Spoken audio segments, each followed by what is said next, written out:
السلام عليكم ورحمة الله وبركاته إن شاء الله. الحمد لله رب العالمين والصلاة والسلام على أشرف الأنبياء والمرسلين نبينا محمد وعلى آله وصحبه أجمعين أما بعد.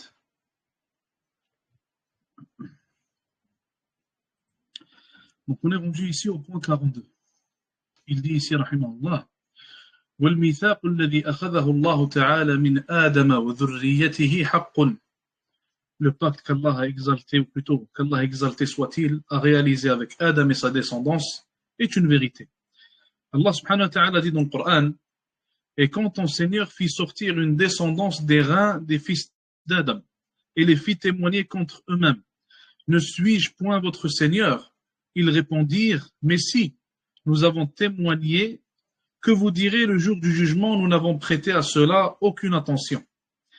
Allah nous a informé qu'il a extrait d'Adam, alayhi salatu wassalam, et de sa descendance, toute l'humanité.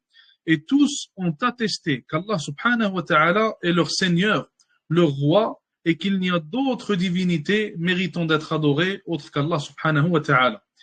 Il est également mentionné dans plusieurs hadiths qu'Allah azza wa jalla a extrait des entrailles d'Adam alayhi salam toute sa descendance, puis a distingué les gens de la droite et les gens de la gauche. Certainement les gens de la droite qui sont les gens du paradis, les gens du bon chemin, les gens de la gauche, donc eux, ce sont les gens du mauvais chemin, les gens de l'enfer. Dans certains hadiths en particulier, Allah fait attester à l'humanité qu'il est leur Seigneur. Ainsi, tout être a en lui l'unicité d'un créateur et pourvoyeur de toutes choses, subhanahu wa ta'ala. Et ça d'ailleurs, c'est un point qu'on a établi et duquel on a parlé dans les premiers cours. On a parlé de ce qu'on appelle le fitra. On a parlé de ce qu'on appelle le fitra, la nature de l'être humain. La nature de l'être humain. Et on a parlé du fait que la fitra elle-même est en réalité une preuve et qu'elle contient des preuves de l'existence d'Allah subhanahu wa ta'ala. Et qu'elle contient aussi des preuves de l'unicité d'Allah azza wa jal, du tawhid d'Allah subhanahu wa ta'ala. Donc la fitra elle-même, elle permet à l'individu de se rendre compte de l'existence d'un créateur. Et elle permet à tout individu de se rendre compte que ce créateur-là, il est un. Et elle permet aussi à l'individu de se rendre compte et de comprendre certains parmi les attributs et parmi les noms d'Allah, subhanahu wa ta'ala. Donc, pour plus de détails, revenez, inshallah ta'ala, au premier cours. On ne va pas tout répéter dans ce cours-là. Mais le lien qu'on veut établir avec ce qui est cité ici, et avec la fitra, à propos de laquelle on a parlé dans les premiers cours, c'est qu'Allah azza wa jal, ce témoignage que nous avons donné, nous, les fils d'Adam, alayhi salam, cette chose de laquelle on a témoigné, qui est l'existence d'Allah azza wa jalla et le fait qu'il est notre Seigneur, eh bien cette chose-là, elle est trouvable dans notre fitra. Cette chose-là, elle est trouvable dans notre fitra. Et certains parmi les mulhidines, certains parmi ceux qui veulent propager des ambiguïtés à propos de l'islam, eh bien qu'est-ce qu'ils vont faire? Ils vont ramener ce verset-là et ramener certains hadiths parlant du même sujet, qu'on va voir, inshallah ta'ala, dans quelques instants, et ils vont dire, eh bien, comment est-ce que les êtres humains ont témoigné qu'Allah subhanahu wa ta'ala est leur Seigneur, et comment est-ce qu'ils ont été témoins de cela lorsqu'Allah azza wa jalla les a sortis des entrailles d'Adam, mais que, à la fin, eh bien, on voit que la plupart des êtres humains, ils mécroient en Allah azza wa jalla, et la plupart des êtres humains, eh bien, ou plutôt tous les êtres humains, ne se rappellent pas de ce témoignage qu'ils ont donné. Eh bien, la réponse, elle est simple. La réponse, elle est très simple à cela. Premièrement, on est dans cette dunya pour être testé. Et le plus grand test par lequel on passe, nous, les êtres humains, eh bien, c'est le test de la croyance. Est-ce qu'on va croire en Allah subhanahu wa ta'ala ou alors est-ce qu'on va mécroire?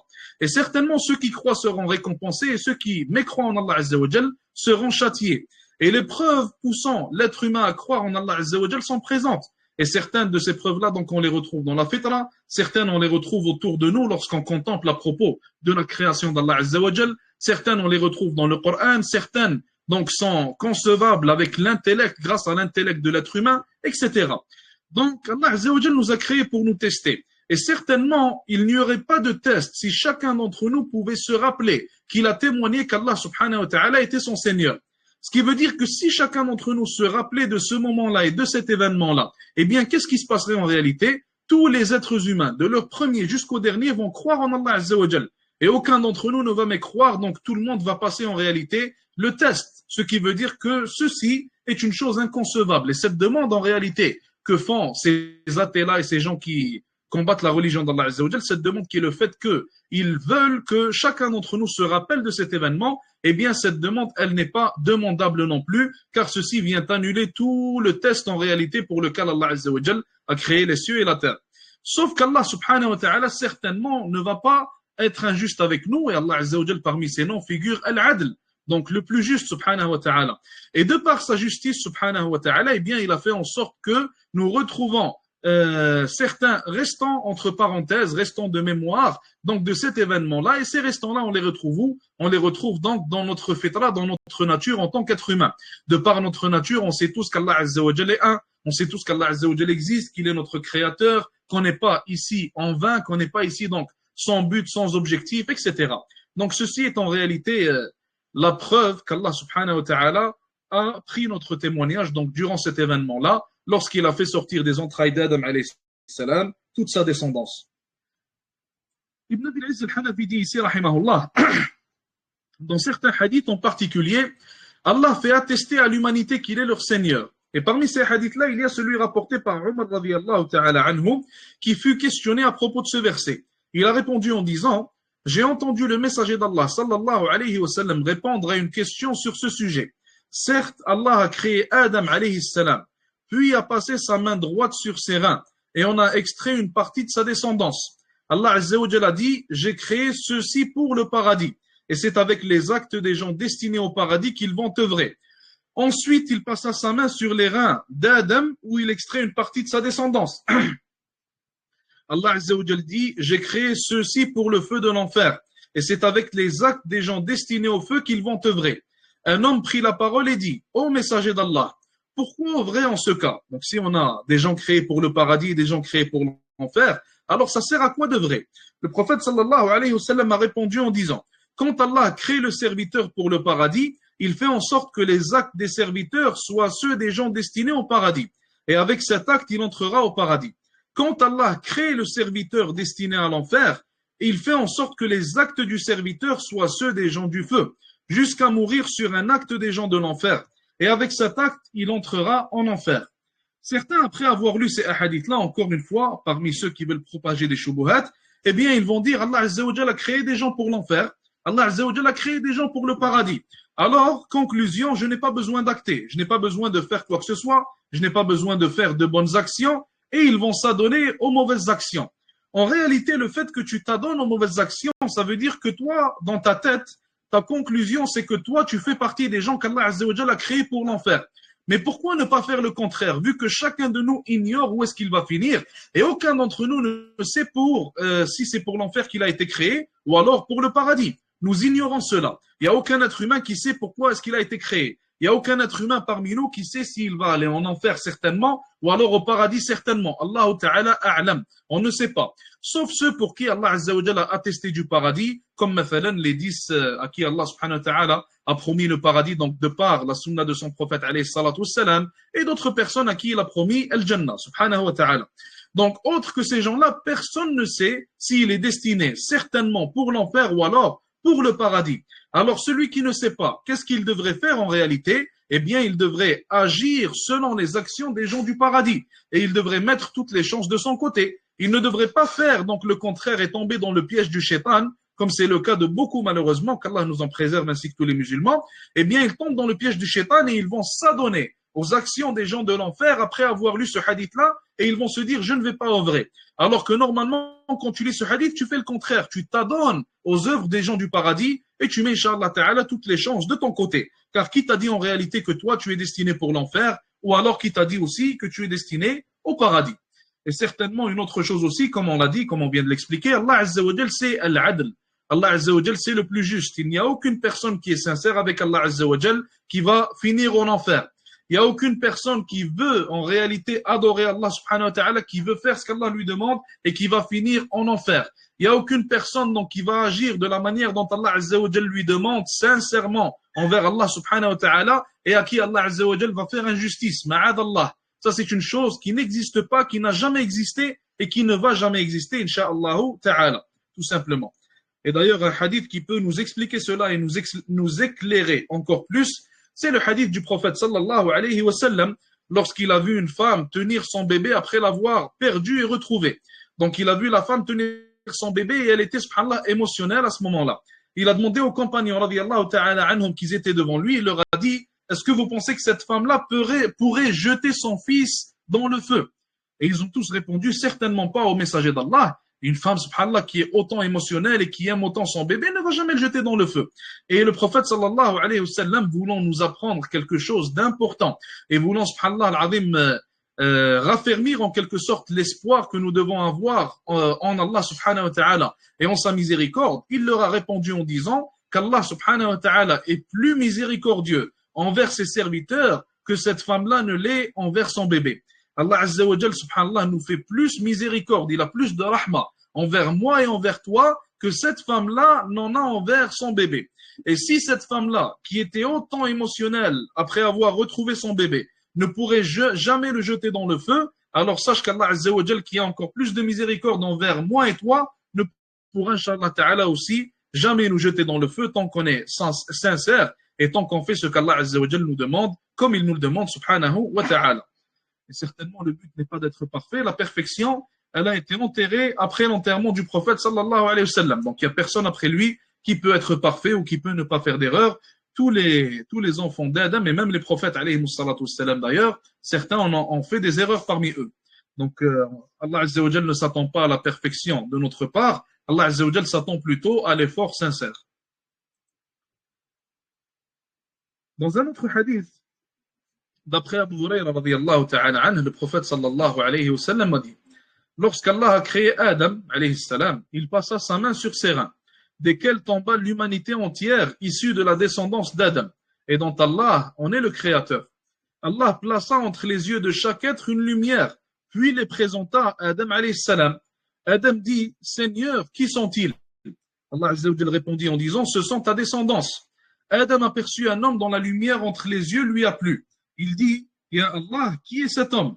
Allah Azza wa Jal répondit, cet homme est l'un des hommes parmi les dernières communautés de ta descendance, et qui est nommé Daoud alayhi salam. Adam dit, Seigneur, quel âge a-t-il? Allah Azza wa Jal répondit, 60 ans. Adam dit, Seigneur, ajoute-lui 40 années de mon âge. Subhanallah, sachant qu'aujourd'hui, la Ummah du prophète alayhi salatu salam, la plupart d'entre nous, eh bien, on vit à peu près 50, 60, 70 ans, eh bien, on ne dépasse pas cela habituellement. Et pour Adam alayhi salam, 60 ans, ce n'était pas assez. C'est tellement, subhanallah, c'est tellement une durée qui est courte qu'il a décidé de donner de son âge à lui 40 ans à Daoud alayhi salam. Lorsqu'Adam arriva au terme de sa vie, lui vint l'ange de la mort. Adam alayhi salam dit, ne me reste-t-il pas 40 années à vivre? L'ange répondit, ne les as-tu point offerts à ton descendant Daoud? Adam a refusé de l'admettre, sa descendance refusera également d'admettre. Adam a oublié, sa descendance oubliera. Adam s'est trompé, sa descendance se trompera. Donc ici, le prophète sallallahu alayhi wa sallam établit subhanallah la ressemblance entre Adam alayhi salam et entre sa descendance. Et certainement, il y a une ressemblance, non pas seulement physique, mais aussi dans le comportement et dans la nature de l'être humain, donc entre lui et entre ses enfants. Adam alayhi salam, donc comme on le voit ici, il n'a pas admis par oubli, et nous certainement aussi on oubliera. Qu'est-ce qu'Adam a oublié alayhi salam? Il a oublié qu'il a donné 40 ans de sa vie à Daoud alayhi salam. Et nous on a oublié qu'on a témoigné qu'Allah Azza wa Jal est notre Seigneur. Adam alayhi salam, il s'est trompé. Adam alayhi salam, il a fait un péché. Et nous aussi, la descendance d'Adam, eh bien, nous nous tromperons et nous ferons des péchés, tout comme notre père alayhi salatu wassalam. Donc en réalité, encore une fois, on réétablit ce point-là. Allah Azza wa Jal ne s'attend pas à la perfection. Et s'il s'attendait à cette perfection-là, alors cette perfection aurait eu lieu donc dans la vie d'Adam alayhi salam. C'est lui qui aurait été parfait. C'est notre père en réalité. C'est un exemple pour nous. Mais même lui n'a pas pu être parfait. Alors que dire de nous, que dire de sa descendance qui viendra après lui? 43, il dit ici, rahimahullah. Allah Azza wa Jal a, depuis toujours, su le nombre exact de ceux qui entreront au paradis et en enfer. Ce nombre ne sera ni augmenté, ni diminué. Et avant de parler de cela, question pour vous. Est-ce que le paradis et l'enfer existent en ce moment, ou alors est-ce que le paradis et l'enfer seront créés le jour du jugement pour pouvoir donc, pour que les gens puissent entrer soit au paradis ou alors en enfer?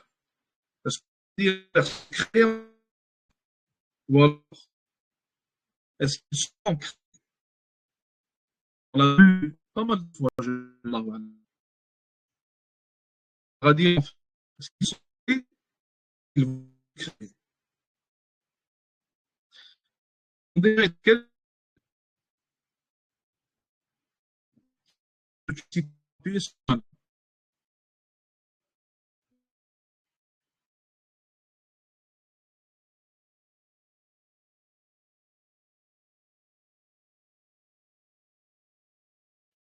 peut d'ailleurs, donc, le sujet à propos de ce point-là, ils ont des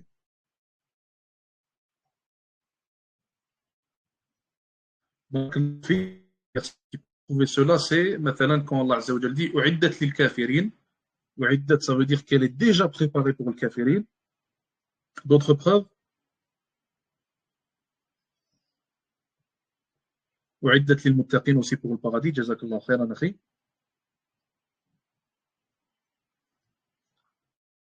Il y a aussi certains hadiths, comme le hadith où le prophète sallallahu alayhi wa sallam il dit que les martyrs, donc ils seront dans les ventres de oiseaux, donc verts, et qui pourront être au paradis, qui pourront se balader dans le paradis. Donc s'ils peuvent se balader dans le paradis, c'est que le paradis existe déjà. Donc il y a pas mal de versets, pas mal de hadiths pour prouver cela. Allah Azza wa Jal dit, certes, Allah a connaissance de toutes choses. Dans un autre verset, Allah Azza wa Jal dit, Allah avait depuis toujours connaissance de toutes choses. Ibn Abil Izz, il explique ici en disant, Allah est décrit comme ayant connaissance de toutes choses depuis toujours, sans commencement, et pour toujours, sans fin. Sa connaissance des choses n'a jamais été précédée de l'ignorance. Ton Seigneur n'est pas celui qui oublie. Subhanahu wa ta'ala. Allah Azza wa Jal, pourquoi est-ce que Ibn Abil Izz al-Hanafi il nous explique ce point-là? Et avant lui, pourquoi est-ce que Tahawi il parle de ce point-là? Car certains parmi les innovateurs ont dit qu'Allah Azza wa Jal n'est au courant de l'action de l'être humain qu'après le fait que l'être humain ait commis cette action-là. Donc ils ont dit, et ça c'est le cas de, comment il s'appelle, de l'Qadariya, c'est le cas de l'Qadariya. Donc l'Qadariya, ils ont dit la Qadar, ils ont dit qu'il n'y a pas de Qadar, il n'y a pas de prédestination. Et il va parler d'eux d'ailleurs, Inch'Allah Ta'ala, dans quelques pages. Donc l'Qadariya, ils ont dit Allah Azza wa Jal n'a pas prédestiné les actions. Et donc comme le Shafi'i, il a dit, rahimahullah, il a dit de débattre avec le Qadariya, donc le Qadar, ou plutôt de débattre avec le Qadariya, le ilm d'Allah Azza wa Jal, la connaissance d'Allah subhanahu wa ta'ala, le fait qu'il connaît toutes choses. Et ils ne peuvent pas donc s'enfuir du point qu'Allah Azza wa Jal connaît toutes choses. Et si on établit qu'il connaît toutes choses, alors on est obligé d'établir qu'Allah Azza wa Jal a décrété toutes choses. Donc ça c'est une parole que Shafi'i il disait, et d'autres parmi les salaf aussi, rahimahumullah. Sauf que le Qadariya, donc, pour s'enfuir de ce point-là, qu'est-ce qu'ils vont dire? Ils vont dire qu'Allah Azza wa Jal n'a pas tout décrété. Et ils sont obligés donc de dire que, vu qu'il n'a pas tout décrété, eh bien, Allah Azza wa Jal n'a pas la pleine connaissance de tout ce qui arrive dans son royaume. Voulons dire que l'être humain, lorsqu'il va commettre une action, vu qu'Allah Azza wa Jal ne l'a pas décrété, eh bien, Allah Azza wa Jal ne pourra être au courant de cette action-là qu'après que l'être humain l'ait commis. Mathalan, je vous donne un exemple. Un individu va aller, par exemple, je ne sais pas moi, il va aller s'acheter une maison. Allah Azza wa Jal n'a pas tout décrété. Ça veut dire qu'Allah Azza wa Jal n'a pas décrété, selon eux, billah, certainement, ce n'est pas la aqida d'Ahlus Sunnah, selon eux, Allah Azza wa Jal n'a pas décrété le fait que cet individu va aller s'acheter une maison. Donc, lorsqu'il va aller s'acheter la maison, eh bien, jusqu'à ce moment-là, Allah Azza wa Jal n'est pas au courant du fait que cet individu va s'acheter cette maison. Mais Allah Azza wa Jal en sera au courant quand? Lorsque l'individu aura acheté sa maison. Par après, Allah Azza wa Jal sera au courant de ce que cet individu vient de faire. Donc ça, c'est l'aqida de Al-Qadariya. Et c'est pour ça qu'il nous parle donc de ce point-là ici, pour les réfuter. Et d'ailleurs, subhanallah, une chose importante à garder en tête, qui n'est pas reliée à notre sujet, mais c'est une chose à apprendre, Inch'Allah Ta'ala, et à appliquer aussi. Des fois, en tant que da'iya, en tant que talib ilm, en tant qu'individu qui fait la da'wa et qui a mathalan, une parole qui est écoutée auprès des gens, tu n'es pas toujours obligé de réfuter quelqu'un qui propage des déviances en citant son nom. Et tu n'es pas toujours obligé donc de parler de l'individu, de pointer cet individu-là pour le réfuter. Parfois, tu peux faire comme Tahawi il fait ici, ou alors comme Ibn Abil Izz il fait parfois dans le livre, en réfutant des individus, en réfutant certains innovateurs, sans avoir à citer leur nom nécessairement. Et aujourd'hui, subhanallah, parfois une erreur que on peut faire, qu'Allah Azza wa Jal nous en préserve et nous pardonne, c'est le fait de réfuter certains individus que personne ne connaît. Et à cause de ta réfutation, eh bien, les gens vont les connaître et ils vont connaître leur déviance, et certains, par curiosité, ils seront poussés à aller écouter maintenant ce que ces gens-là ils propagent, ou à lire dans leurs écrits, ou écouter leurs vidéos, ou suivre leurs cours, et par après, eh bien, certains finissent par tomber dans leur fitna, et finissent par tomber dans leurs égarements. Alors que si tu aurais simplement réfuté l'idée que l'individu le propage, vu que cet individu-là, eh bien, il n'est pas connu, il ne fait pas réellement de dégâts, tu réfutes simplement l'idée et le travail sera fait, Inch'Allah Ta'ala. Tu n'as pas besoin d'aller plus loin. Et par cela, tu auras préservé des gens, Inch'Allah Ta'ala, de tomber donc dans la fitna de cet individu-là. On n'est pas toujours obligé de citer l'individu en question, on n'est pas toujours obligé de citer le groupe en question, la page en question. On peut des fois simplement réfuter donc l'idée pour ne pas faire plus de dégâts. Et des fois, eh bien certainement, des fois, il est obligatoire de citer l'individu. Il n'y a pas d'autre choix parfois. Donc, Ali ibn Abi Talib, radiyallahu ta'ala anhu, il a dit, alors que nous étions à l'enterrement, au lieu de Al-Gharqad, donc le cimetière à Médine, le messager d'Allah, sallallahu alayhi wa sallam, arriva. Il s'assied et nous nous sommes assis autour de lui. Il tenait un bâton. Il courba la tête et se mit à agiter son bâton. Ensuite, il dit, il n'y a pas une âme créée sans qu'Allah ne lui ait inscrit sa place au paradis ou en enfer, ou qu'elle soit inscrite malheureuse ou heureuse. Ali dit, un homme prit la parole et dit, ô messager d'Allah, devons-nous nous en tenir à ce qui est inscrit à notre sujet et ne plus accomplir d'œuvre? Le prophète sallallahu alayhi wa sallam répond, celui qui fait partie des bienheureux ira accomplir les actes des bienheureux, et celui qui fait partie des malheureux ira accomplir les actes des malheureux. Œuvrez, chacun est dirigé vers ce à quoi il est créé. Quant aux bienheureux, il leur sera facilité les œuvres des bienheureux. Quant aux malheureux, il leur sera facilité les œuvres des malheureux. Ensuite, il récita la parole d'Allah Azza wa Jalla où il dit, quant à celui qui a donné, a craint son Seigneur, puis déclare véridique la plus belle, puis déclare véridique, Inch'Allah, même s'il y a une erreur de traduction, je pense qu'il y a une erreur de traduction ici, oui. Allahu a'lam.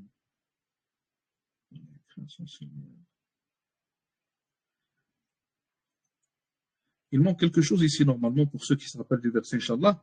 Donc pour lui, la plus belle des récompenses, nous lui faciliterons l'aisance. Quant à celui qui a été avare et s'est dispensé des bonnes actions, puis a menti sur la plus belle des récompenses, nous lui faciliterons la difficulté. Ou peut-être c'est une erreur de ma part. Allahu a'lam, pour ceux qui s'en rappellent, corrigez-nous, Inch'Allah. Donc, encore une fois, dans ce hadith-là, le prophète sallallahu alayhi wa sallam établit donc que Allah Azza wa Jalla a créé des gens pour l'enfer et des gens pour le paradis. Et encore une fois, on réétablit le même point. Et ce point-là, il est important. Le Cheikh Ibn Uthaymin a parlé de ce point-là, il l'a détaillé dans son livre Aqidat al-Sunnah wal-Jama'a, qui est un livre très simple mais explicatif. Donc de l'Aqidat al-Sunnah wal-Jama'a, ce n'est pas très complexe, mais ça englobe pas mal de points. Donc, on ne peut pas se baser sur ce genre de hadith-là, sur les hadiths qui citent ce même point-là, et se dire donc que je vais œuvrer, ou plutôt que je ne vais plus œuvrer. Car le fait de ne plus œuvrer, en réalité, c'est une œuvre. Le fait de ne plus faire de bonnes actions, c'est en soi une œuvre. Car l'individu fait soit de bonnes actions, ou alors il en fait des mauvaises. L'individu, soit il passe son temps à faire du bien, ou alors, inévitablement, il va se retrouver à passer son temps à faire de mauvaises choses. L'individu, soit il remplit son temps libre avec de bonnes choses, ou alors son temps libre se remplira inévitablement donc avec de mauvaises choses. Eh bien là, on a le choix. Chacun d'entre nous, il a le choix. Chacun parmi la création d'Allah Azza wa Jal a le choix. Donc parmi les êtres humains et ceux qui sont donc mukallafoun, ceux qui sont responsables. Tu as le choix de faire soit le bien, ou alors tu as le choix de faire des mauvaises actions. Et chacun d'entre nous, donc, ignore où est-ce qu'il va finir. Alors, certainement, le meilleur des choix, c'est de faire des bonnes actions et de mettre, Inch'Allah Ta'ala, toutes les chances de notre côté. 44, il dit ici, il connaît également les actes qu'ils accompliront. Tout être est dirigé vers sa destinée. Ce sont les actes clôturant la vie d'un être qui sont pris en considération. N'est heureux que celui à qui Allah a destiné le bonheur, et n'est malheureux que celui à qui Allah a destiné le malheur. Le prophète sallallahu alayhi wa sallam a dit à propos de cela, œuvrez, chacun est dirigé vers ce qui lui est destiné. Il a aussi dit, l'homme peut sembler accomplir aux yeux des gens les actes des hôtes du paradis, alors qu'il est l'un des hôtes de l'enfer. L'homme peut sembler accomplir aux yeux des gens les actes des hôtes de l'enfer, alors qu'il est l'un des hôtes du paradis. Et ce hadith-là a été expliqué par les savants, rahmatullahi alayhim wa jazahumullahu khayran. Ils ont expliqué que, ici, comme le prophète sallallahu alayhi wa sallam le cite, l'homme peut sembler accomplir aux yeux des gens. Aux yeux des gens. Et les yeux des gens ne voient en réalité que ce qui est apparent de l'action de l'individu. Si tu vois quelqu'un devant toi, maintenant, faire une bonne action, eh bien, tu ne pourras que voir la bonne action qu'il fait. Mais tu ne peux pas voir plus loin que cela. Tu ne peux pas voir l'intention qu'il a dans le cœur. Tu ne peux pas voir s'il est sincère ou non. Tu ne peux pas voir s'il fait cette action pour les gens autour ou alors s'il l'a fait pour Allah subhanahu wa ta'ala. Donc certains vont faire des actions de bien qui vont être considérées comme des bonnes personnes aux yeux des gens. Mais ces gens-là, à la fin de leur vie, eh bien, ils finiront cette vie-là, qu'Allah nous en préserve, par les actions des gens de l'enfer. Et ils finiront par aller en enfer. Et Allah Azza wa Jal, certainement, qui est Al-Adl, le plus juste, subhanahu wa ta'ala, n'a fait en sorte qu'ils finissent leur vie par les actions des gens de l'enfer que parce qu'ils méritaient l'enfer. Et que parce qu'Allah Azza wa Jal voit des choses que nous, on ne voit pas. Et que parce qu'Allah Azza wa Jal voit un manque de sincérité, un manque d'honnêteté que nous, on ne peut pas voir. Et pour ceux qui sont sincères avec Allah subhanahu wa ta'ala, pour ceux qui ont une bonne intention, ils sont motivés par une bonne intention lorsqu'ils font les bonnes actions, eh bien ceux-là, même si, subhanallah al-azim, à un moment de leur vie, ils font des actions parmi les actions des gens de l'enfer, si Allah Azza wa Jal voit du bien en eux, eh bien il finira par les guider, subhanahu wa ta'ala, il finira par en faire, eh bien, des gens du paradis. Et tout dépend, comme on a dit, de la sincérité de l'individu et de ce qui se trouve dans son cœur. Et pour ça aussi, donc, l'une des raisons pour lesquelles les savants citent que donc l'intention, elle atteint plus en réalité que l'action elle-même. Lorsqu'on a une bonne intention, même si on n'arrive pas à faire l'action, si j'ai la bonne intention maintenant de donner en sadaqa, mais que je n'ai pas l'argent nécessaire pour cela, eh bien, cette bonne intention me suffit et je serai, inshallah ta'ala, rétribué pour cela. Donc, je suis sincère avec Allah Azza wa Jal et que j'aurais réellement donné en sadaqa si j'en aurais la possibilité. Sauf que l'action, si je la fais et que j'ai une mauvaise intention donc dans mon cœur, elle est motivée par une mauvaise intention, eh bien, cette action ne me sert à rien en réalité. Et elle ne sera pas pour moi, elle ne me servira pas à rien non plus, mais elle sera plutôt contre moi, le jour du jugement. Donc, l'une des choses importantes, certainement, c'est de toujours demander la sincérité à Allah subhanahu wa ta'ala. Donc, la demander pour nous-mêmes, la demander pour nos frères, la demander pour nos sœurs. Et comme le Nabi alayhi salatu wassalam, il a dit certainement, donc celui qui invoque pour son frère, al-malak, l'ange, donc il dit amin wa laka bil mithl. L'ange lui dit amin et lui dit, donc il invoque Allah Azza wa Jal pour qu'il lui accorde la même chose. On doit aussi invoquer donc pour tous les musulmans, on demande à Allah Azza wa Jal d'accorder la sincérité, l'honnêteté, donc la bonne intention à tout musulman, à toute musulmane. Et on doit aussi invoquer Allah subhanahu wa ta'ala pour nous accorder husn al-khatima, pour nous accorder donc une bonne fin. Et certainement la meilleure des fins qu'un individu il peut atteindre bi'idnillahi azza wa jal, c'est al-shahada, c'est le martyr dans le sentier d'Allah azza wa jal. Il continue en disant: la prédestination est à l'origine un secret d'Allah subhanahu wa ta'ala sur sa création. Nul ne peut découvrir ce secret, pas même l'un des anges proches d'Allah ou l'un de ses prophètes envoyés. Alayhi salatu wassalam. Toute investigation et toute spéculation à ce sujet conduit à la déchéance, à la disgrâce, jusqu'à atteindre le degré d'injustice et de transgression. Prenez bien garde contre toute forme de spéculation, toute idée et toute tentation à ce sujet. Allah Azza wa Jalla a dissimulé la prédestination à toute la création et leur a interdit tout désir de chercher à la découvrir. Allah Azza wa Jalla dit dans le Coran, on ne peut l'interroger sur ce qu'il fait, alors qu'eux seront interrogés. Celui qui dira pourquoi Allah fait-il cela, celui-ci aura nié le propos du Coran et sera compté parmi les mécréants. Qui m'explique sa parole où il dit la prédestination est à l'origine un secret d'Allah? Qu'est-ce que ça veut dire Al-Qadr est un secret d'Allah Azza wa Jal? Qu'est-ce qu'il veut dire par là? Qu'est-ce qui est voulu lorsqu'on dit que le Qadr, la prédestination, est un secret d'Allah subhanahu wa ta'ala?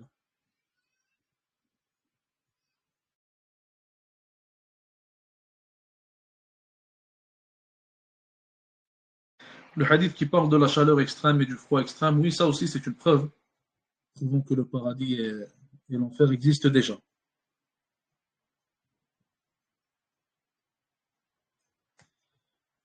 Je vais rectifier ma question. Qui m'explique ce qui est voulu par le qadar est un secret d'Allah Azza wa Jal en me donnant un exemple qu'on peut appliquer à notre vie de tous les jours. Car l'ilm, et ça c'est une chose aussi importante, les gens du ilm, les ulama, tullab al-ilm, ceux qui font la da'wa, ceux qui ont étudié la science religieuse, eh bien en réalité on peut les diviser en deux types. On peut dire qu'ils sont de deux types. Il y a des gens qui prennent ce qu'il y a dans les livres et qui ne cessent de le répéter et qui ne vont pas prendre le qawa'id, qui ne vont pas prendre les fondements sur lesquels les savants avant se sont basés pour arriver aux conclusions auxquelles ils sont arrivés, et ils ne vont pas appliquer ces fondements-là à notre vie de tous les jours. Donc ce qu'ils vont faire en réalité, c'est qu'ils vont prendre le travail d'autrui et ils vont prendre les conclusions d'autrui et ils vont essayer de les appliquer à notre vie d'aujourd'hui. Et il y a d'autres savants, d'autres gens de science qui vont prendre ces mêmes fondements-là et qui vont les appliquer selon les situations et les événements auxquels nous faisons face aujourd'hui. Et lorsque je dis qu'ils vont les appliquer selon les événements d'aujourd'hui, on ne parle pas là de changer la religion. La religion, elle ne change pas. Le Coran, il ne change pas. L'islam, il ne change pas. Même s'ils essaient de le changer, même s'ils essaient de le corrompre. Et ils ne réussiront jamais. Donc la religion d'Allah Azza wa Jal ne change pas. Sauf que il y a ce qu'on appelle un-nawazil. Il y a ce qu'on appelle dans la jurisprudence un-nawazil, donc des événements, des masaïl auxquels on fait face aujourd'hui et auxquels donc auparavant les gens n'ont pas fait face. Les savants d'avant n'y ont pas fait face. Et il y a aussi des fois même dans ce qui est relié donc à l'état de la Ummah, à l'état de la communauté, il y a aussi des nawazil auxquels on fait face. Aujourd'hui, on fait face à des nawazil auxquels les musulmans avant n'ont jamais fait face. Subhanallah. La division qu'il y a aujourd'hui, subhanallah, entre les musulmans, on n'y a jamais fait face auparavant, à ce degré-là. Ce qu'on a aujourd'hui, les petits pays qu'on a, les divisions qu'on a aujourd'hui, Sykes et Picot, donc les divisions de Sykes et Picot, les musulmans avant n'y ont jamais fait face. Donc certainement, on a besoin de gens, de savants qui vont prendre les fondements, le qawa'id, trouvables dans le Coran et dans la Sunna, et ces qawa'id-là ne changent jamais, et ils vont donc appliquer, grâce à ces qawa'id-là, le Coran et la Sunna, selon donc les événements auxquels on fait face aujourd'hui, pour y trouver des solutions, donc des solutions qui vont être adaptables en quelque sorte à notre époque et qui vont donc donner un bon résultat. Donc ce qu'on voyait aujourd'hui, ce qu'on voyait auparavant et les solutions qu'on pouvait utiliser auparavant, ce n'est pas, on peut pas les utiliser aujourd'hui. Maintenant, je vous donne un exemple. Donc Ibn Taymiyyah, rahimahullah, juste un exemple dans sa vie, nous montrant déjà qu'il y a une grande différence entre la vie d'Ibn Taymiyyah et celle de... On va prendre un autre exemple, un exemple qui est plus clair. Donc auparavant, lorsqu'il y avait une terre d'islam, maintenant, qui appliquait la religion d'Allah Azza wa Jal, eh bien, tu prends ton chameau, tu prends tes bagages, salam alaikum wa alaikum salam. Tu pars de là où tu es, tu vas là où l'islam il est appliqué. Aujourd'hui, subhanallah al-azim, des fois, il y a certaines terres où l'islam il est appliqué, mais certains individus parmi les musulmans, certains parmi les savants, certains parmi Ahl al-Ilm, eh bien, on leur a enlevé leur passeport. Ils sont bannis donc de voyager. Ils ont X ou Y problème ne leur permettant pas donc d'aller à cet endroit-là. Auparavant, différent. Donc, ce n'est plus la même chose. Il y a des choses aujourd'hui qui ont changé. Et les solutions qu'on appliquait avant ne s'appliquent pas nécessairement aujourd'hui. Donc, c'est différent. Donc, c'est ça que je veux dire. Et pourquoi est-ce que je parle de ce point-là? Car lorsque nous, on étudie l'aqida, on veut appliquer cette aqida-là donc aux choses qu'il y a aujourd'hui, aux problématiques qu'il y a aujourd'hui. Donc aux masaïl qui sont à l'encontre de la aqida d'Ahlus Sunnah wal Jama'a auxquelles on fait face aujourd'hui, donc devant nous. Par exemple, auparavant, mathalan, il n'y avait pas vraiment d'athées, il n'y avait pas vraiment de gens qui reniaient complètement l'existence d'Allah Azza wa Jal. Alors on va retrouver, subhanallah, donc des écrits des savants réfutant les juifs, réfutant les chrétiens, réfutant différentes croyances, réfutant les innovateurs, mais tu vas trouver très peu d'écrits de savants des salaf, maintenant, rahimahullah, réfutant les athées, car il n'y avait pas vraiment donc cette problématique-là, ou du moins, elle n'était pas donc une grande problématique. Donc nous, lorsqu'on comprend notre aqidah, eh bien, on doit appliquer ce qu'on étudie et on doit essayer de faire en sorte à ce que cette application-là, Elle doit être compatible en quelque sorte aux problématiques auxquelles on fait face pour pouvoir donc ne plus faire face à ces problématiques-là et pour pouvoir leur trouver leur solution. Donc, mathalan, subhanallah, un autre exemple que je peux citer, des fois, certains ils vont aller étudier dans Kitab Tawhid, certains livres de Cheikh Mohammed ibn Abdul Wahhab, rahimahullah, et ils vont revenir et ils vont faire la da'wah pendant 40-50 ans.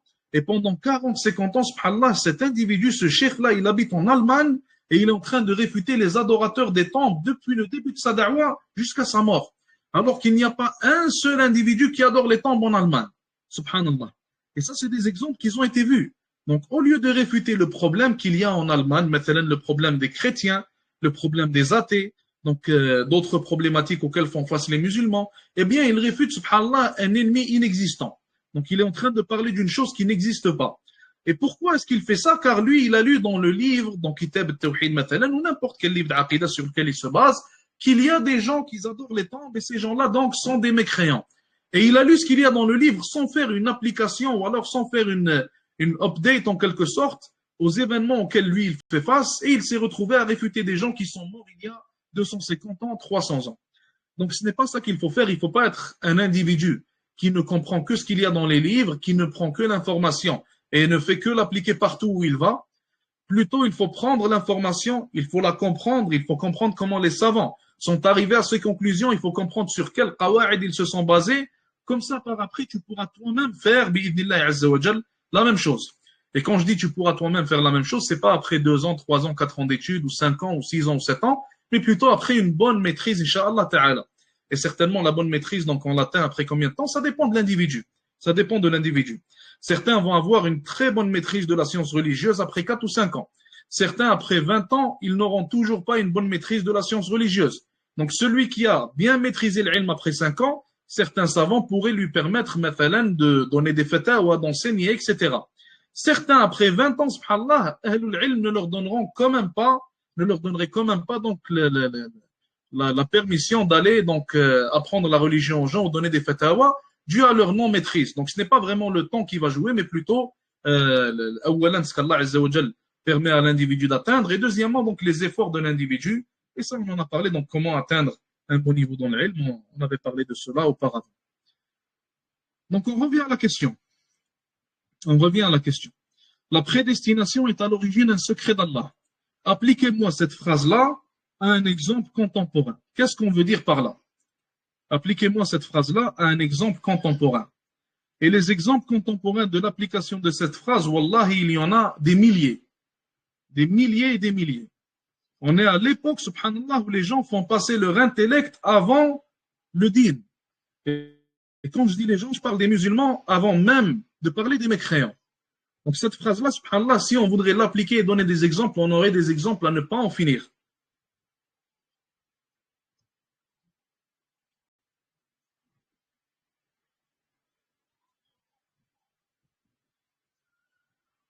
La réalité complète du décret divin est une connaissance qu'Allah s'est réservée. Jazakallahu khayran. Pourquoi tu as mis le mot complète au début? Pourquoi est-ce que tu dis la réalité complète de l'qadar? Allah Azza wa Jal se l'est réservé. Pourquoi est-ce qu'on ne dit pas seulement le décret divin, c'est une connaissance qu'Allah s'est réservée? Si je vous dis Allah Azza wa Jal s'est réservé la connaissance de l'qadar, est-ce que ma parole elle est correcte? Ou est-ce qu'il y a une correction à faire? Si je vous dis Allah Azza wa Jal s'est réservé la connaissance de Al-Qadar, est-ce que ma parole serait correcte? Ou est-ce qu'il y a une erreur à corriger? Est-ce qu'il y a un ajout à faire?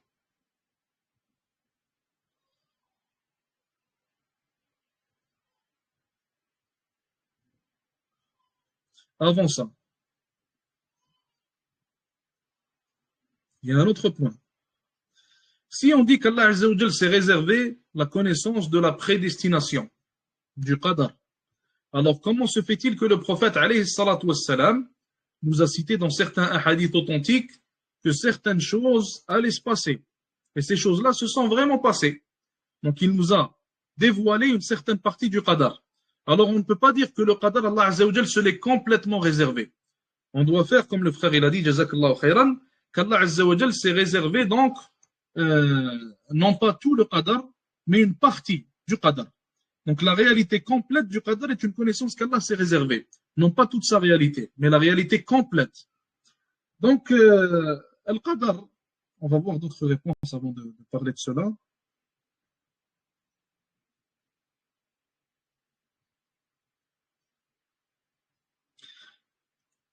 Donnez-moi d'autres réponses. Personne n'a cité encore la réelle problématique, subhanallah, qu'on peut tirer de ce point-là. Donnez-moi d'autres réponses. Une des réponses les plus importantes que vous pouvez citer, elle est reliée à la sharia, la loi d'Allah Azza wa Jal. Comment peut-on faire un lien avec la loi d'Allah Azza wa Jal et avec cette parole-là? Un lien, donc, à la lumière des événements contemporains qu'on vit aujourd'hui. Qu'est-ce que les musulmans te disent aujourd'hui si tu veux appliquer sharia dans un pays musulman? Qu'est-ce que les musulmans te disent? La plupart d'entre eux. Tu veux appliquer sharia, qu'est-ce qu'ils te disent? Avant même le kuffar, hein, les musulmans. J'étais en train de lire un post aujourd'hui, subhanallah al-azim, dans un certain pays musulman, et les gens qui prétendent être musulmans, ils attaquent plus la sharia que ceux qui n'ont rien à voir avec l'islam. Qu'est-ce qu'ils vont te dire habituellement? Ils vont te dire, eh bien, la sharia, elle n'est pas applicable à l'époque à laquelle nous sommes. L'époque a changé. C'est vrai ou non? L'époque, elle a changé. En réalité, leur parole, elle est contradictoire avec le fait qu'Allah Azza wa Jal connaisse toutes choses. Et leur parole, elle est contradictoire avec leur croyance prétendue en le qadar d'Allah Azza wa Jal.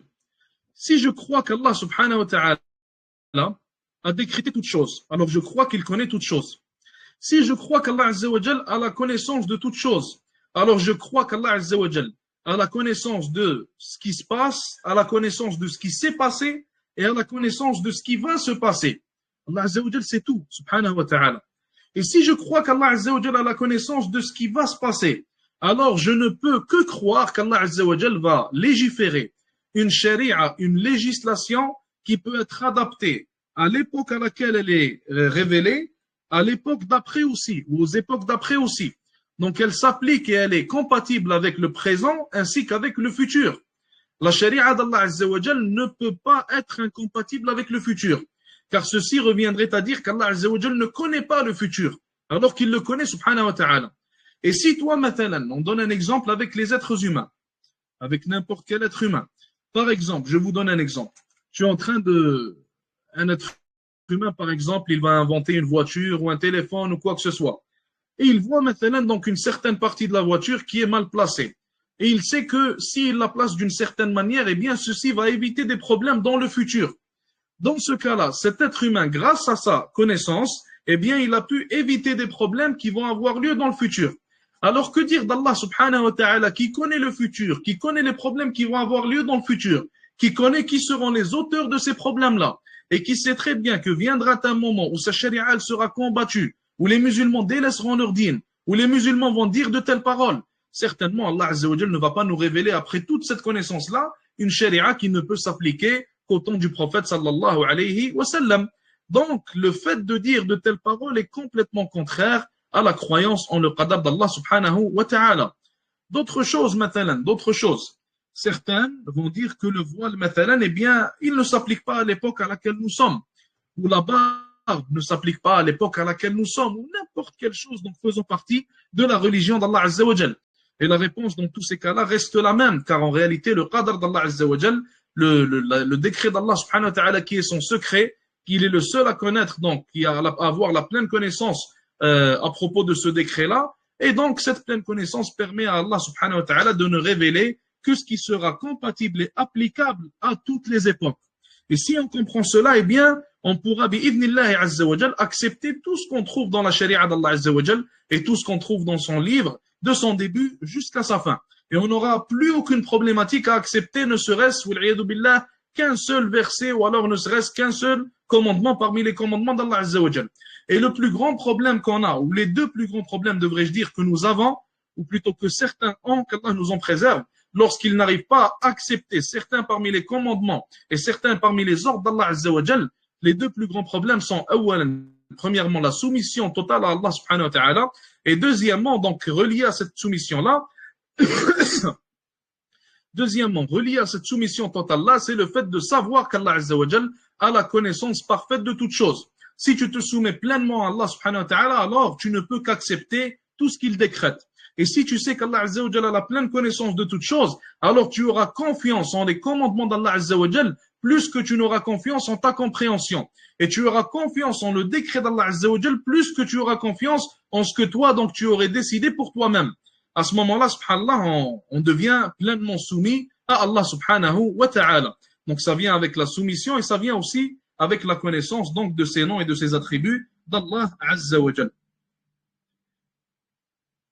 Et donc Ibn Abil Izz al-Hanafi il explique ici en disant, et d'ailleurs une autre question pour vous, dans quelle sourate est-ce qu'on retrouve une explication claire et détaillée de cette parole-là? Cette parole qui est le fait qu'Allah Azza wa Jal, donc le décret c'est son secret. La prédestination est à l'origine un secret d'Allah Azza wa Jal. Dans quelle sourate parmi sourates du Coran on retrouve une explication claire et détaillée du fait que la prédestination est le secret d'Allah Azza wa Jal? Et ça, c'est important à comprendre. Wallahi, c'est très important à comprendre. Car énormément de shubuhat aujourd'hui sont propagés contre le qadar d'Allah Azza wa Jal. Et énormément de gens tombent dans les shubuhat à cause de leur malcompréhension du qadar d'Allah Azza wa Jal et de la perfection de la législation d'Allah subhanahu wa ta'ala. Et ces deux points-là sont reliés de manière très étroite. Donc si on arrive à bien comprendre ça, eh bien, Inch'Allah ta'ala, ces shubuhat-là ne pourront plus nous toucher, ne pourront plus donc nous faire effet. Donc, dans quelle sourate? Cette sourate-là, certains la lisent donc toutes les semaines, un certain jour spécifique, malgré que certains savants ils ont dit donc ce hadith-là, disons que cette sourate doit être lue à ce jour-là, il n'est pas authentique. De quelle sourate parle-t-on? Sourate al-Kahf. On parle de sourate al-Kahf. Allah Azza wa Jal dans sourate al-Kahf, subhanahu wa ta'ala, il a cité l'exemple de Moussa, alayhi salam. Et subhanallah, regardez le choix. Moussa, alayhi salam. Et non pas donc n'importe quel autre individu. Moussa, alayhi salam. Moussa, alayhi salam, qui est le deuxième meilleur prophète et messager, alayhi salatu wassalam, après notre prophète Muhammad, sallallahu alayhi wa sallam. Donc Moussa, alayhi salam, on l'a questionné à un moment donné, et on lui a dit, après une khutbah qu'il a donnée aux gens, on l'a questionné, on lui a dit, est-ce qu'il y a une personne sur terre qui a plus de connaissances que toi? Et Moussa alayhi salam, donc pensant qu'il était un messager et le meilleur des messagers à ce moment-là, donc il a dit non.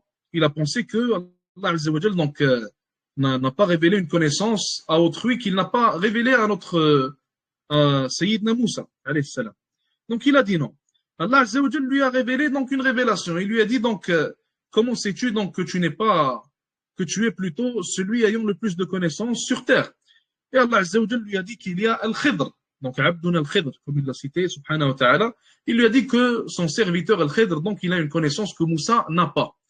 Et Moussa, alayhi salam, donc, étant une personne voulant apprendre tout ce qu'il peut apprendre à propos d'Allah Azza wa Jal, eh bien, il a demandé à Allah, subhanahu wa ta'ala, et Moussa, d'ailleurs, il a fait cela pour se rapprocher d'Allah, subhanahu wa ta'ala, plus on a de connaissances à propos d'Allah Azza wa Jal, eh bien, plus on se rapproche de lui.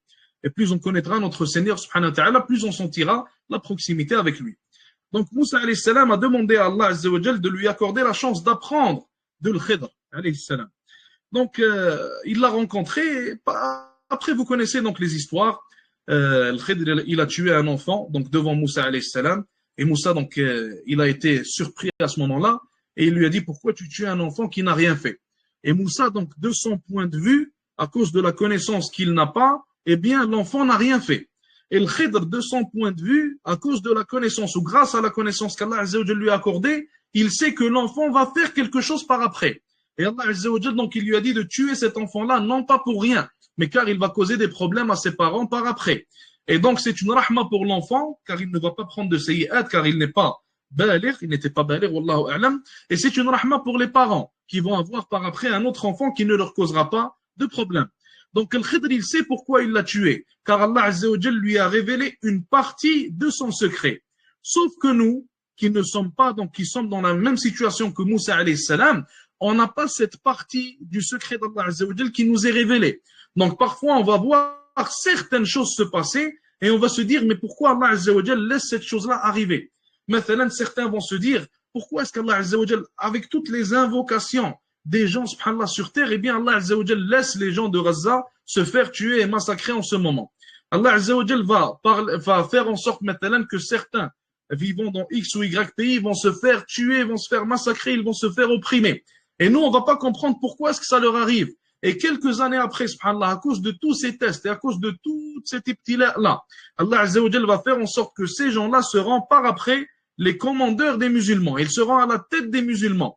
Car, subhanallah, ils auront la connaissance nécessaire, l'expérience nécessaire, la patience nécessaire, le iman nécessaire, après tout ce qu'ils ont vécu, d'être par après à la tête des musulmans.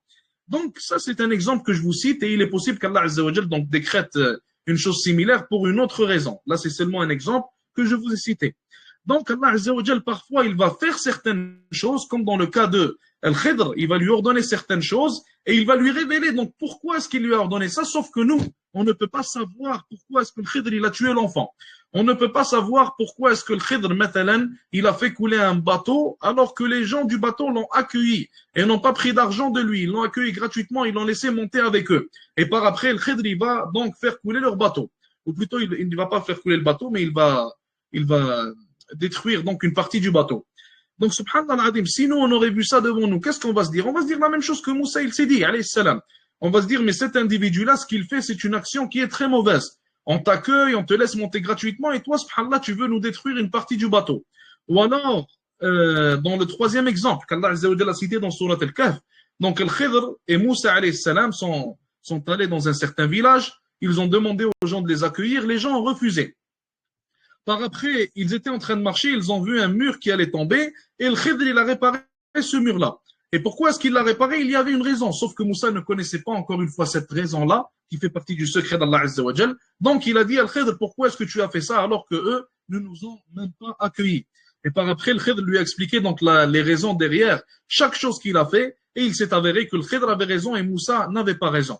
Même chose donc pour l'exemple, notre exemple et l'exemple de ce qu'Allah Azza wa Jal fait. Des fois, on va voir certaines choses qu'Allah Azza wa Jal va faire qu'on ne comprendra pas. Sauf qu'il faut comprendre et être certain que chaque chose qu'on ne comprend pas, eh bien, il y a une sagesse derrière. Tout comme chaque chose que Moussa ne comprenait pas, il y avait une sagesse derrière. Et Moussa, alayhi salam, après avoir connu les raisons, eh bien, il a compris que ce que le Khidr il a fait, c'était la meilleure chose à faire. Et si Allah Azza wa Jal nous révélait donc les raisons derrière, les tests, derrière les événements qui ont lieu dans cette dunya, derrière les choses qui nous arrivent, eh bien, on aura la même réaction que Moussa, alayhi salam, et on sera certain que ce qu'Allah Azza wa Jal a fait, c'est la meilleure des choses à faire. Et subhanallah, la pleine soumission à Allah subhanahu wa ta'ala, en réalité, elle figure dans le fait d'avoir confiance en le décret d'Allah Azza wa Jal, plus qu'on aurait confiance en ce que nous, on veut. Maintenant, toi, tu veux qu'Allah Azza wa Jal t'accorde telle chose et lui ne veut pas te l'accorder. 10 ans après, 15 ans après, tu invoques toujours, Allah Azza wa Jal ne te la donne pas. Si tu es pleinement soumis à Allah Azza wa Jal et si tu es pleinement satisfait de son décret, eh bien, tu seras certain que le fait qu'Allah Azza wa Jal ne te l'a pas accordé, c'est mieux pour toi que s'il te l'aurait accordé. Et c'est mieux pour toi que s'il t'aurait donné ce que tu désires. Il continue en disant, la prédestination est certainement le point qui a suscité le plus de divergences dans cette umma. La prédestination est ce qu'Allah a accordé d'avance comme l'existence, la pauvreté, la richesse, la mort, la vie, l'égarement et la direction à chacun d'entre nous. Nous ne pouvons en prendre connaissance qu'après l'accomplissement de ce qui nous est destiné. Et il est aussi, subhanallah, rapporté que Allah Azza wa Jal, il dit à ses anges, donc il leur dit, un tel parmi mes serviteurs m'a demandé de lui accorder de l'argent. Ne lui donnez pas cet argent-là, car si je le lui accorde, je le ferai entrer au paradis. Donc là, encore une fois, on voit, subhanallah, l'aspect du secret d'Allah Azza wa Jal que celui connaît et les effets de ce secret-là. L'individu en question, il ne cesse de demander donc plus d'argent à Allah subhanahu wa ta'ala. Il ne cesse de l'invoquer pour lui accorder plus de risques. Sauf qu'Allah Azza wa Jal sait très bien que ceci est un mal pour lui. Et que s'il lui accorde ce risque-là, eh bien, l'individu en question finira en enfer. Car il va mal l'utiliser, ou alors il va l'utiliser pour le haram, ou alors il va délaisser ses obligations car il sera trop occupé par l'argent, ou alors il sera injuste avec cet argent-là ou avec ses employés, etc. Donc, de par sa sagesse et de par le secret que lui seul connaît, Allah Azza wa Jal ne lui a pas accordé cet argent-là. Il continue en disant, Ali ibn Abi Talib radiyallahu ta'ala anhu a dit, la prédestination c'est le secret d'Allah. Nous ne devons pas essayer de le connaître. Et qu'est-ce qui est voulu par le fait qu'on ne doit pas essayer de le connaître? C'est que simplement, si tu essaies de comprendre le secret d'Allah Azza wa Jal, eh bien, tu n'y arriveras jamais. Et si tu essaies de le comprendre alors que tu n'as pas donc la révélation nécessaire, et aucun d'entre nous là, et si tu n'as pas la révélation nécessaire de la part d'Allah Azza wa Jal pour comprendre pourquoi telle chose ou telle chose s'est passée, eh bien, de par ton manque de connaissances et de par le fait que tu n'as pas accès à ce secret-là d'Allah Azza wa Jal, eh bien, ce qui va se passer, c'est que tu vas avoir possiblement, wal'iyadu billah, de mauvaises pensées envers Allah Azza wa Jal. Imagine-toi si tu étais à la place de Moussa alayhi salam et que tu vas voir Al-Khidr mathalan, tu es un enfant devant toi.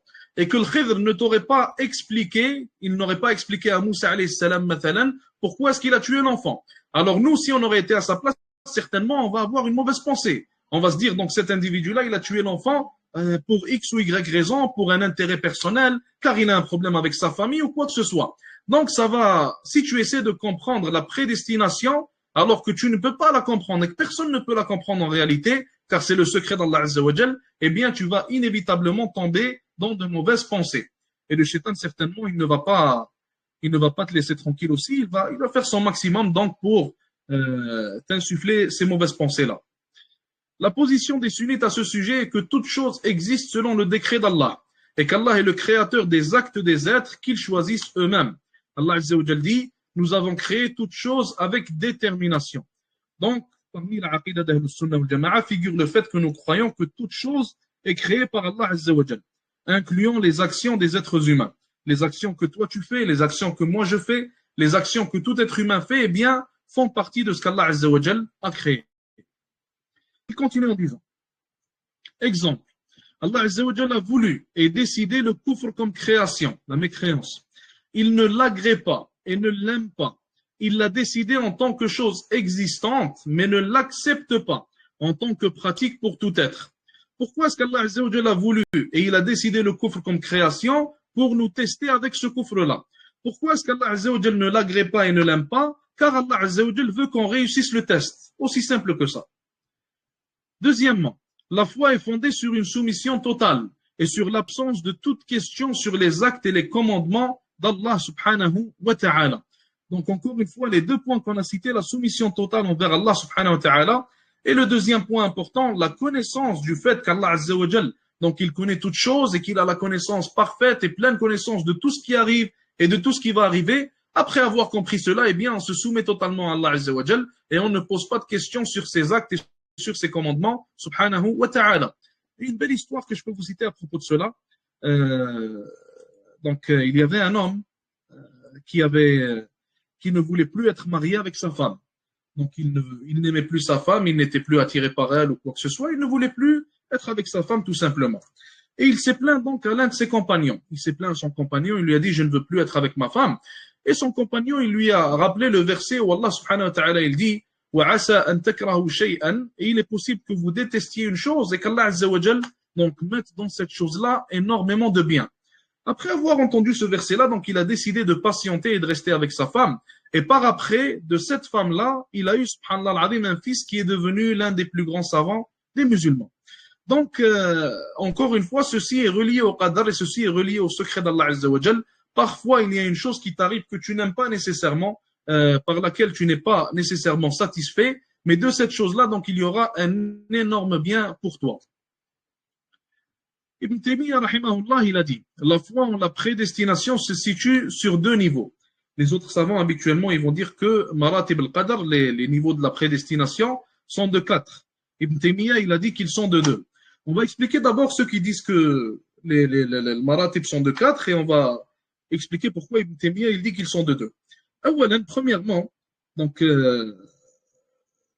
qui est ce savant? Honnêtement, je ne m'en rappelle plus. Je ne me rappelle plus de son nom, mais si je te le retrouve, je te l'envoie, Inch'Allah.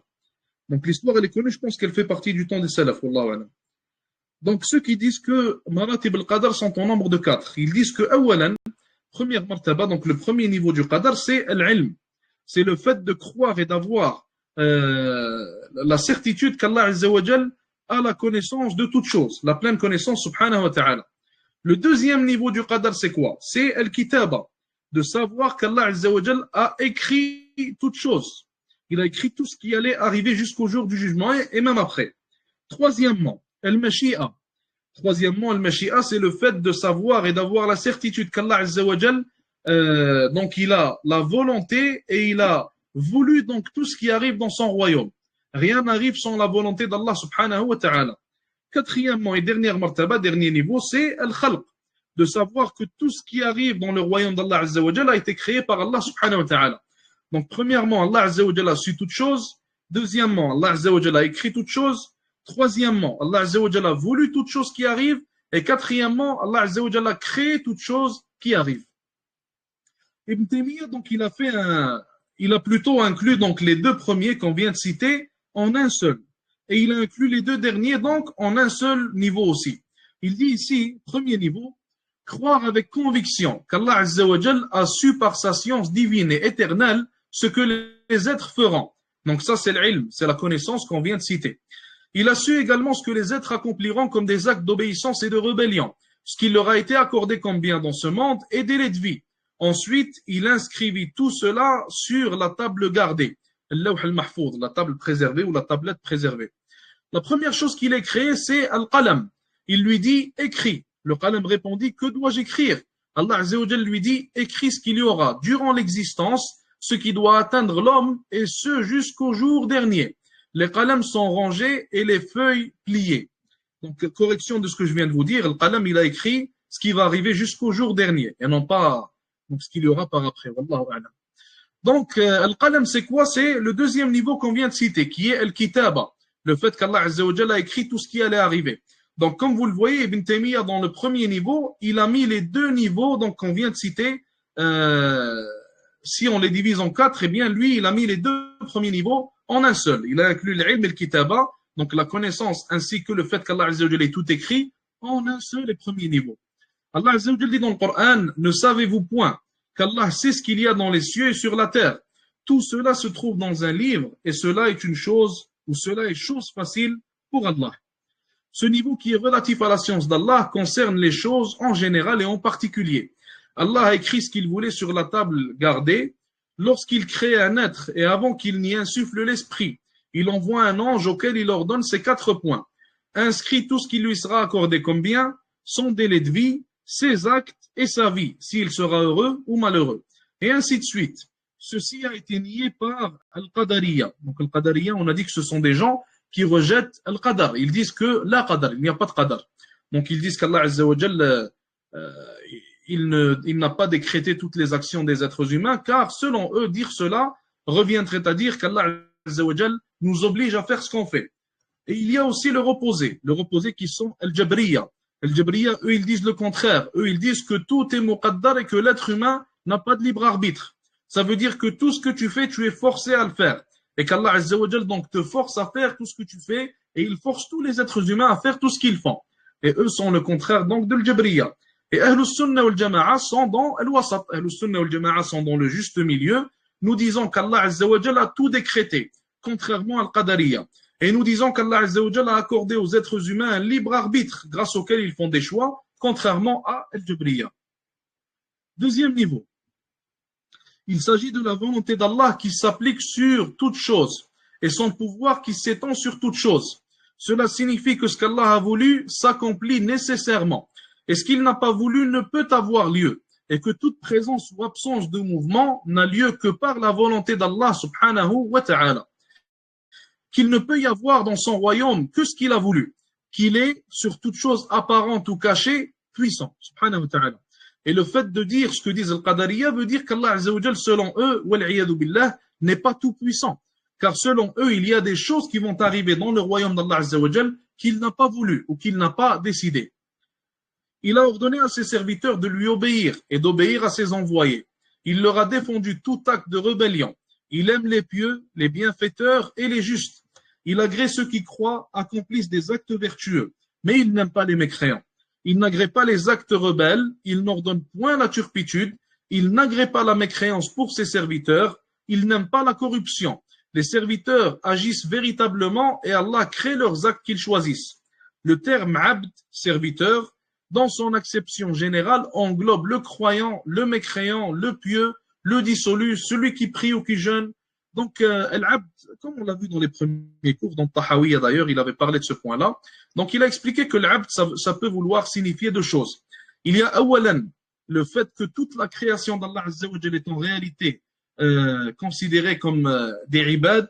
Nous sommes tous des ibad d'Allah Azza wa Jalla, des serviteurs d'Allah Azza wa Jalla, que nous le voulions ou non, que nous soyons croyants ou non, que nous acceptions la législation d'Allah Azza wa Jalla ou non. On est tous des ibad. Et il y a la deuxième signification qu'il a donnée au mot abd, qu'Allah Azza wa Jalla a donné d'ailleurs à ce mot-là dans Surat Al-Insan, lorsqu'Allah Azza wa Jalla dit wa ibadur rahmani. Donc, wa ibadur rahman, ce sont qui? Les serviteurs de Ar-Rahman, du tout miséricordieux. Ce sont ceux qui ont accepté donc Allah Azza wa Jalla et qui ont accepté son tawhid, qui croient en son tawhid, qui l'appliquent, qui acceptent la législation d'Allah subhanahu wa ta'ala, qui l'adorent, etc. Donc, ils sont des serviteurs spéciaux en quelque sorte, et ils ne sont pas similaires donc à tous les ibad et à toute la création.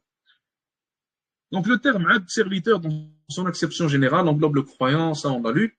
Tous ces serviteurs ont un pouvoir et une volonté sur leurs actes. Allah les a créés ainsi, ou Allah les a créés ainsi que leur pouvoir et leur volonté. Allah Azza wa Jalla dit dans le Coran, pour celui d'entre vous qui veut se rectifier, mais vous ne pouvez le vouloir que si Allah, le Seigneur des mondes, le veut. Ce niveau, donc le libre arbitre, est contesté par Al-Qadariyya. Ces gens dont le prophète alayhi salatu wassalam a dit, ce sont les masdéens de cette communauté. Ces gens ont fini par ôter à l'homme tout pouvoir et tout choix. Et je pense qu'ici, il voulait parler de l'Jabriya, donc ceux qui ont ôté à l'homme tout pouvoir et tout choix. Car c'est l'Jabriya qui ont dit qu'Allah Azza wa Jalla nous force à faire tout ce que nous faisons.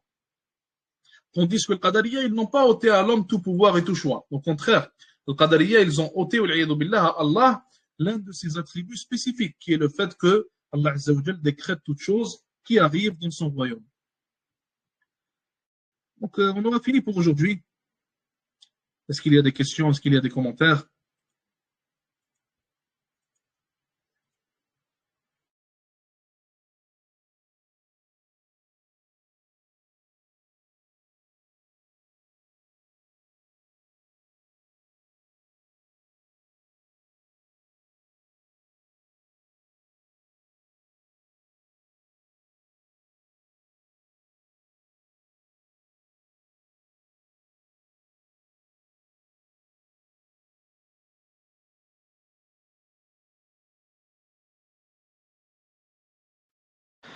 Dans quelle forme de qadar s'applique le libre arbitre?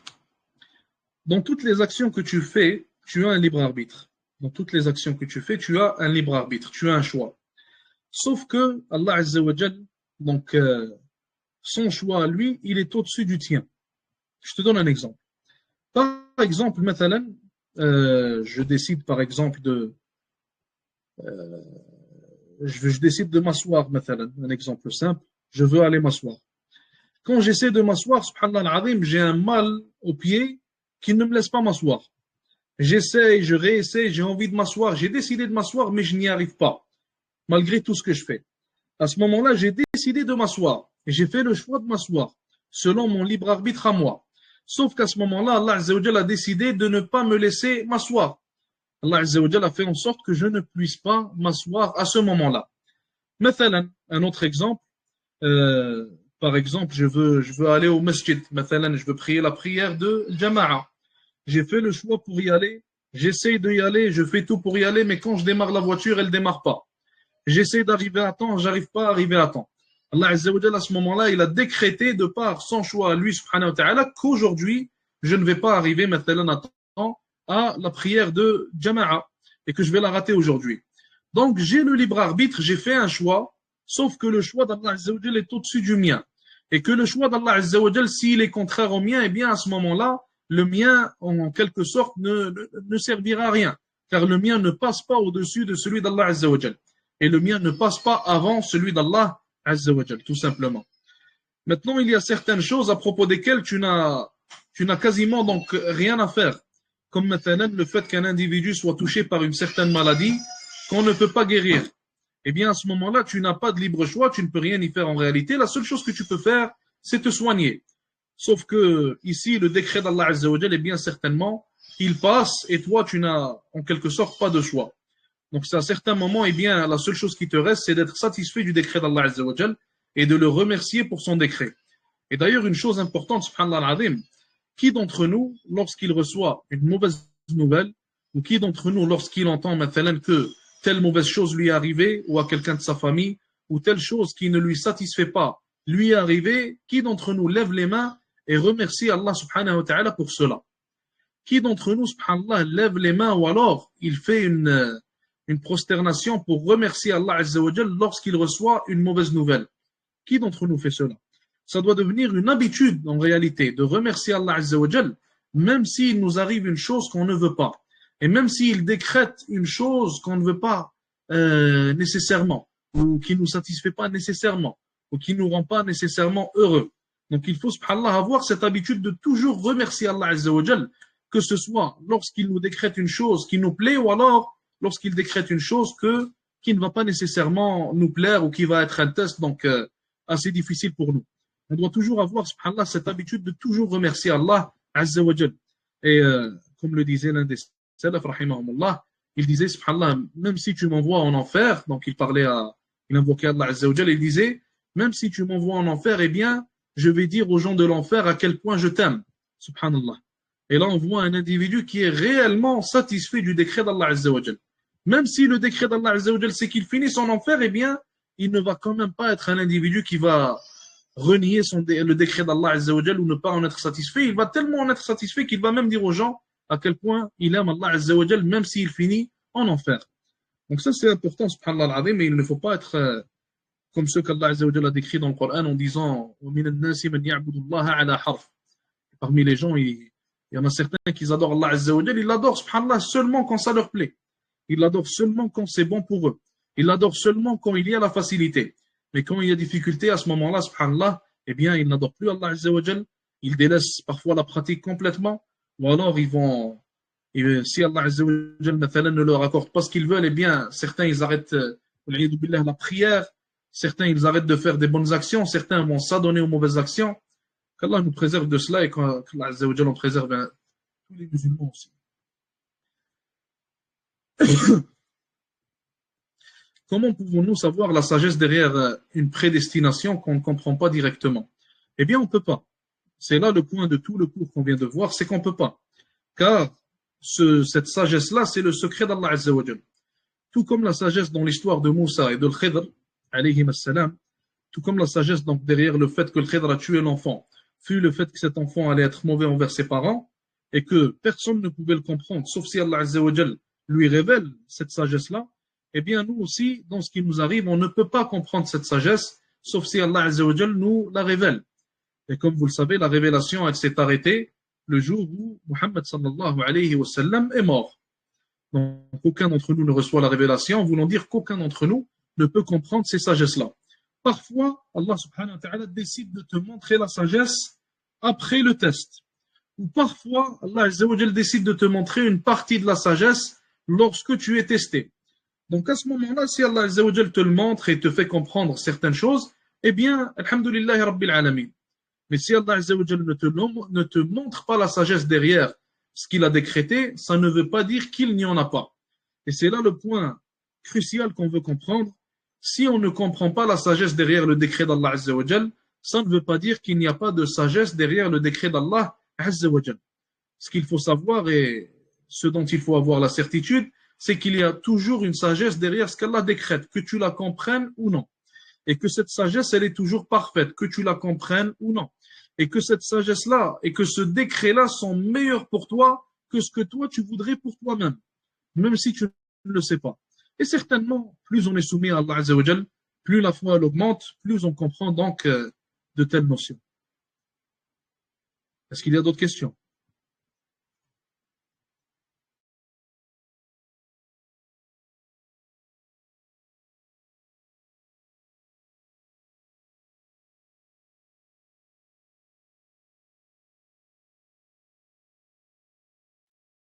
Pas de questions, on s'arrête là pour aujourd'hui. Jazakumullah khairan. Assalamu alaikum wa rahmatullahi wa barakatuh.